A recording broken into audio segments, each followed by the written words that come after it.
Well, hello there. It is I, the dapperfish, also known as Sarah, and I do makeup and things. So let's do makeup and things. Okay, so I am back with another video as promised. I actually asked on Instagram on my stories what my followers' suggestions would be for a next video, and I only got 2 responses, which I can only conclude is because my followers are completely unhelpful. It's no fault of my own, definitely, how dare you. But the answers I got suggested that I should be doing something that I feel comfy with, and I do love being comfy, and also that I should do a black smudgy eye. So I'm going to do a black smudgy eye for you while I do my best to feel comfy. That intro was much shorter than the last one. I'm quite happy with that. So let's get started. I did do my skincare routine just about an hour ago, so I do think that my skin is sufficiently prepped for makeup. I will leave my skincare routine down below. I will try to remember to include that in the description box for you. Now, I am actually going to use the hallberg Infinity Glass, and I'm going to apply this on the top of my cheeks and on my eyelids. This is a multi-purpose gloss that you can use however you want, basically, and you can also use it as kind of a glossy primer, and that's what I'm going to do. So I'm applying just a very small amount. And I'm not really using it as a full-on gloss. I'm not applying it thickly.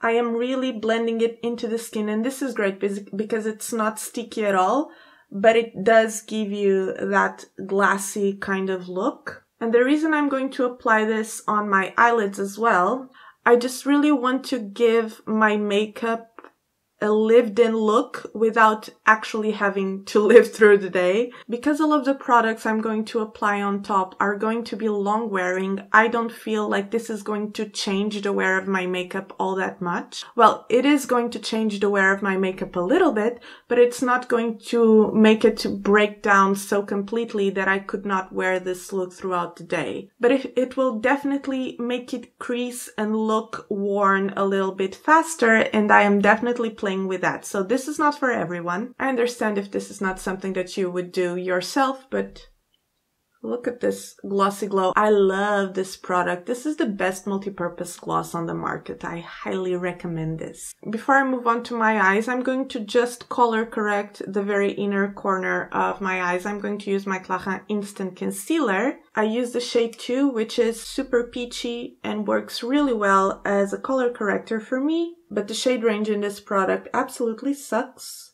And although the shades that they do have are very good, I wouldn't recommend it for that reason. I can't do a black smudgy eye without using the black Kiko eyeshadow pencil. This is my staple for any black smudgy eye. You're gonna be sick of hearing me talk about these, but that's just how it goes here. The black one hasn't been discontinued. They still make this one, and it's the one that I always recommend because it's so versatile. I don't really want to do a super basic smudgy eye shape because I feel like all of you have seen that before.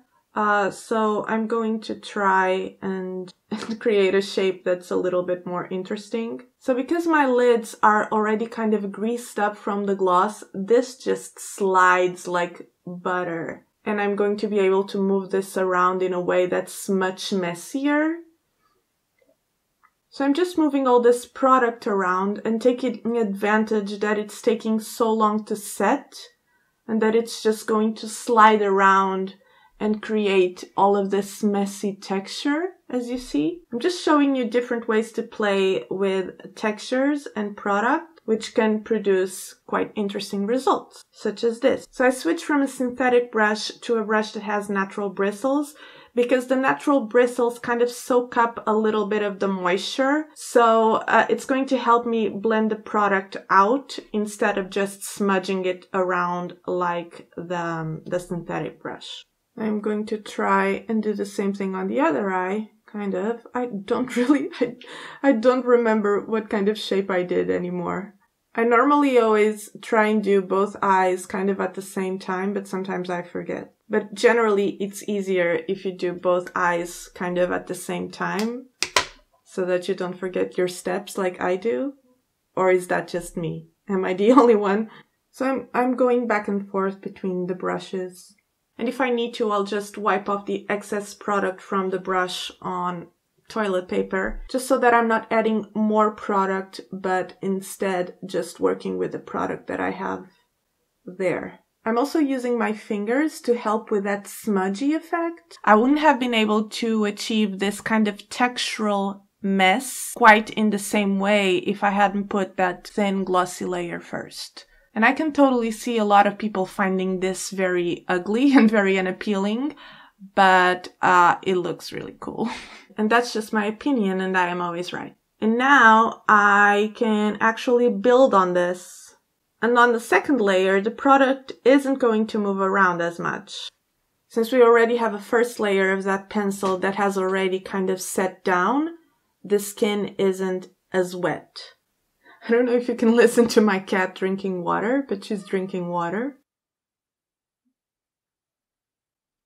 So basically right now I'm just using my synthetic brush to move the product around, and then I use my natural bristle brush just to help blend.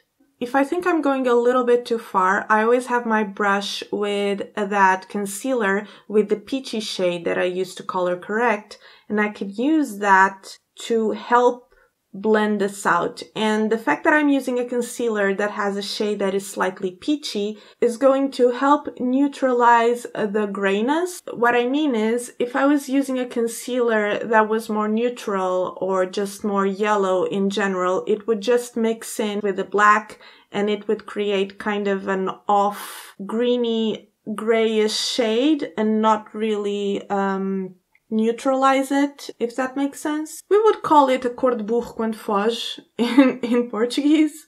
I think you know what I mean. And now I actually want to add some black eyeshadow over top of this, not just to increase the depthness of the black, but it's also going to help make this eye look be more long lasting. So I'm basically balancing out the different textures to get the effect that I want, but also make it wearable, if that makes sense. I'm not sure if I want to go with a matte black or a shimmer black. This tiny little sparkly one was one that I took away from the Misunderstood Disney Villains collection from Colourpop.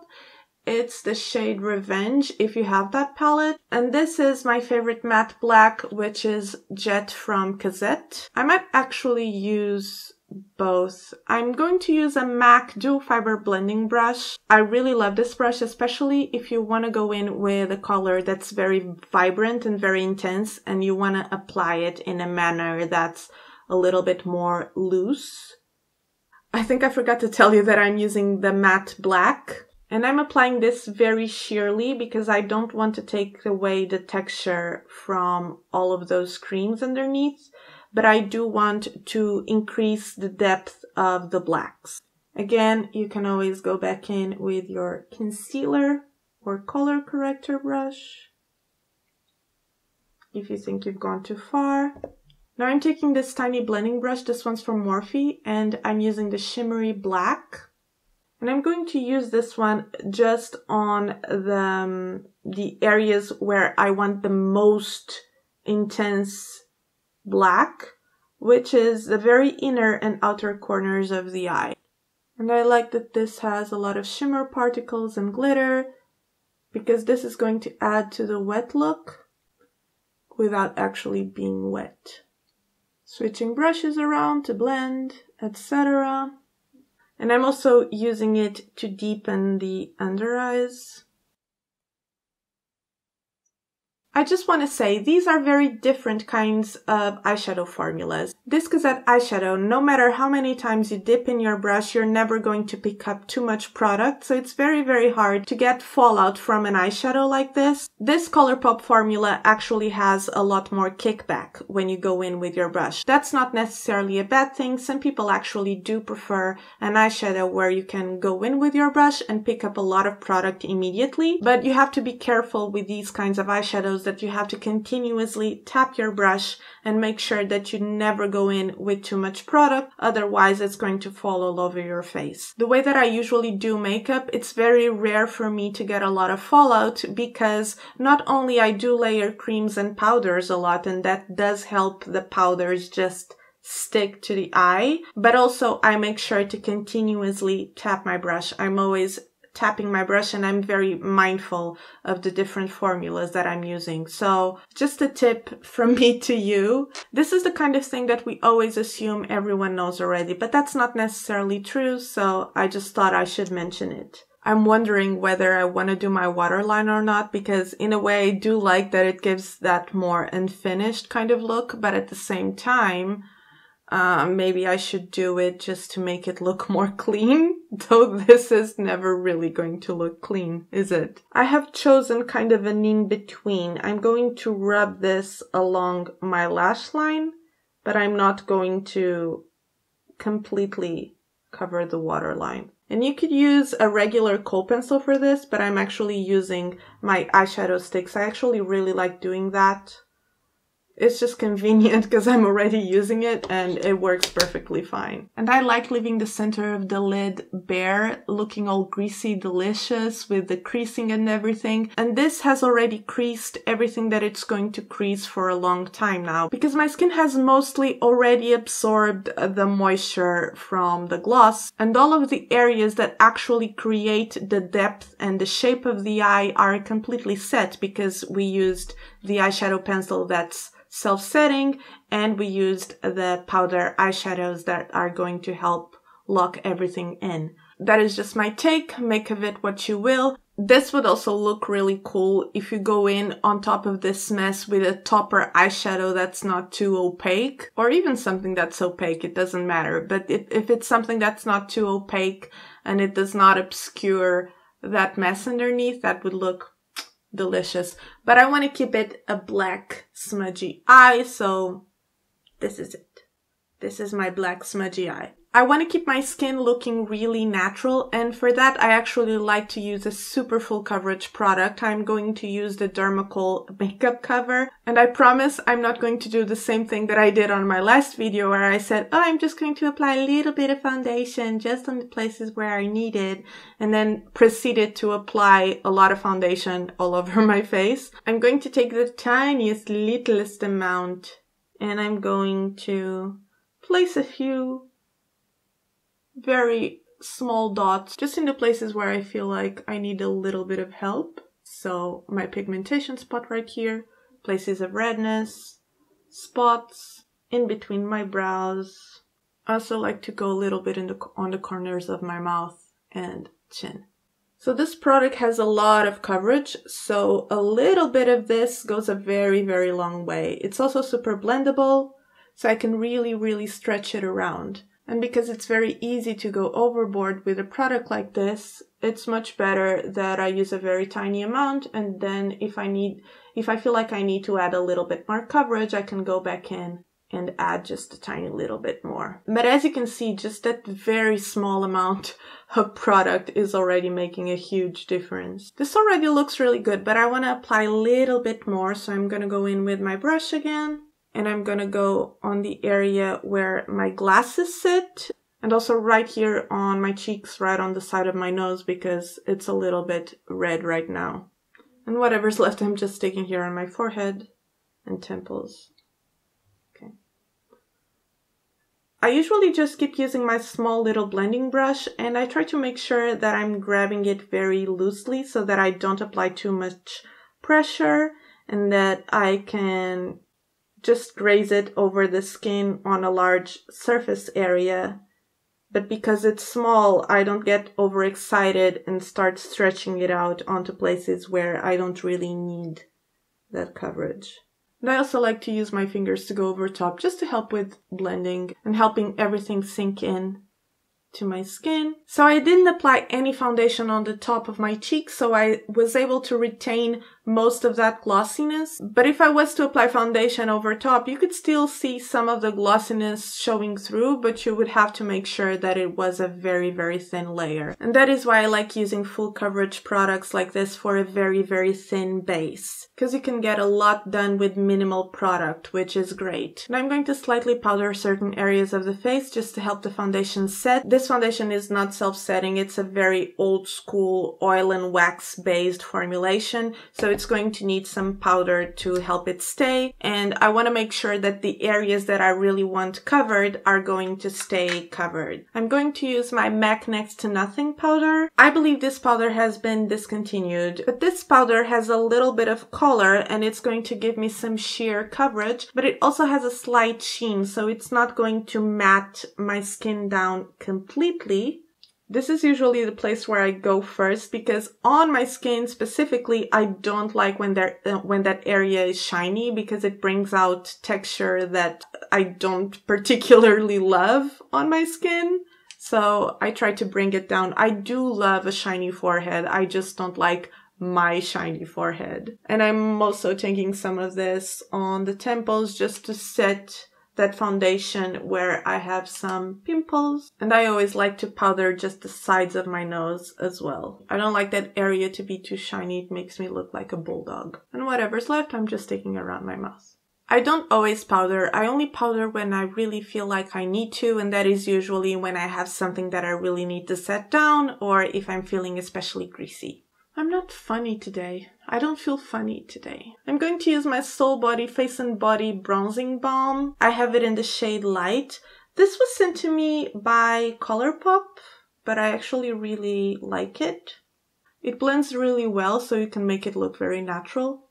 I'm not going to apply a lot of it. I'm not really trying to make myself look tan. I'm just adding a little bit of a soft shape. So when I bronze, I do it very loosely, but I do go in that 3 shape on the outer corners of the face. And I also like to go a little bit over my nose and my cheeks and sometimes on the center of my face, whatever, you know what I mean. And just to kick up the shine on the gloss on the cheeks just a little bit, I'm going to use a highlighter by Colourpop. This is the Super Shock Cheek highlighter in out of quartz. They don't call these formulas highlighters. This is just a Super Shock cheek in the pearlized formula. This was from their taupe collection and I'm not sure if it's still available, but I really like this. I really like this formula. The ones that I keep for myself are this one out of quartz and the Flexitarian one that I used on my last video. So I'm just using a small amount of this just on the very, very tops of my cheeks. And I'm also applying just a little bit on my brow bone. This highlighter kind of has a red undertone. It's really, really beautiful. I love it. It's a little dark, so for someone with my skin tone, I do have to be a bit mindful of what kind of blush I'm going to apply. I always do highlighter before blush because I feel like everything blends together a little bit better. For blush, I'm going to use one of my absolute favorites. I have been using this for a really long time. This is the Rituel de Fille Inner Glow Cream Pigment in the shade Delirium. The package is broken, but it's this beautiful color here. I have quite a few of these and I love them. I'm using it on the same big fluffy brush that I used for bronzer. This is actually a Colourpop brush as well. It's an F21. And I'm applying this mostly on the tops of my cheeks, but I also like to bring a little bit of blush all over my face too sometimes. I think it kind of brings everything together. And I'm also going to use it for my lips because I really, really love this as a lip color and I use it all the time. These are multi-purpose creams, so you can basically use them however you want. You can also apply them on the eyes. I'm first... I messed that up. So I'm using my favorite lip pencil. This is by MAC and it's called Quartz and it's of course discontinued. And I still haven't found a suitable replacement and it's getting really small. But I like it because it's a darker color, but it's also soft and it kind of matches the redness on the veins of my face. And it's kind of a more intense version of my natural lip color. I haven't found a suitable replacement for this. It's also my favorite shade to overline my lips and make them still look natural, like they're swollen or bitten. I love that look. I love that a blurred lip line is trendy right now. I was never very into the very crisp outlines of a lip. Well, sometimes they look really good, don't get me wrong. It's a look. But for everyday wear, a blurred lip look just looks so much more easy. It's a much more natural way to make your lips look bigger without looking overdone. No one really has a super sharp lip line. It just doesn't happen. And it's also much more flattering on aging skin, including my own. But I don't think I've ever really liked the look of a very crisp lip line on my face. I would do it for the sake of wearing the look, not necessarily because I think it was flattering on me. So now I'm going in with the Rituel de Fille Delirium thingy. I really love this. This is the bitten lip of my dreams. If I could tattoo this lip on my face, I would tattoo this lip on my face. For a little bit of extra glow, because why not, I'm going to take the Colourpop Pretty Fresh Hyaluronic Acid Setting Mist. I'm not a glamorous spritzer. This is also not a glamorous spritz. I forgot to apply mascara. Classic. So before I declare this look finished, I'm going to apply mascara. I'm going in with my Kiko Maxi Mod mascara. And I'm going to do a really messy job of applying mascara, probably. And I'm going to leave it exactly like that. And with that final application of mascara, I guess we are done. This is the makeup look. I hope you like it. So I hope this is an acceptable grungy black smudgy eye look. I could have made a more commercial, pretty version of this look, but I don't think you really follow me for that. You follow me for something that's a little bit more, I don't know, messy. Hopefully for this video I was a little bit more concise than I was in my last one. At least I think I was. I hope I was. My battery died, so I had to take a break and come back. But yeah, that is everything for today. If you have enjoyed this makeup and this video, please don't forget to give it a thumbs up. That really helps me out a lot. It helps my video get out there for more people to see it. And subscribe if you haven't already. Please leave me a comment down below because, as you know, those make me really, really happy and they keep me motivated to keep on going. I was so happy with all of your comments on my first video back. It was really super touching for me and I really, truly appreciate all your support. You have no idea. It means the world. I'm still kind of lost about what to film and what I should keep on Instagram, what I should bring onto YouTube. So if you have any suggestions of things you would like to see me do on YouTube, I would really appreciate it if you would let me know. I don't want to be annoying by asking too much of you, but I am asking just a little bit. I will leave all of the products that I used in this video in the description box, as well as all of my social media if you want to check it out. And I'm gonna shut up now because I don't know what else to say. Thank you so much for spending your time with me. I hope you're having a great day and I will see you next time. Bye!